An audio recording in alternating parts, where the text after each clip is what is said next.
This is the Lone Creator YouTube. We hope this video helps. In this video, I will show you how to delete a listing on Depop. To begin, please open the Depop app on your mobile device. Once the app is open, locate your profile icon in the bottom right corner and tap on it. Next, you will see a menu. Select the Selling tab to view all your current listings. From there, simply tap on the particular item you intend to remove from your shop. This action will take you directly to its individual listing page. Now that you are on the specific listing page, look for the Edit button.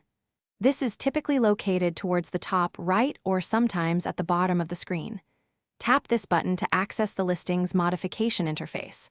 Once you are on the editing screen, scroll all the way down to the bottom.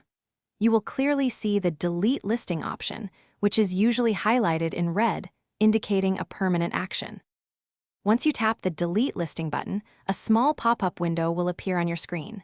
This window is a crucial confirmation prompt, asking if you are absolutely certain you wish to remove the item.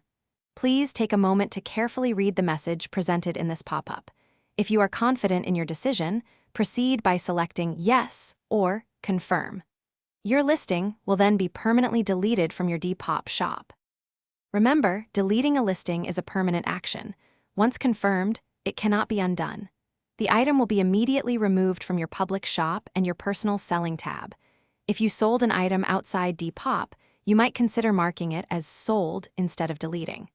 Alternatively, reducing the price can help sell items quickly. Only delete listings that you are absolutely sure you no longer wish to sell or relist in the future.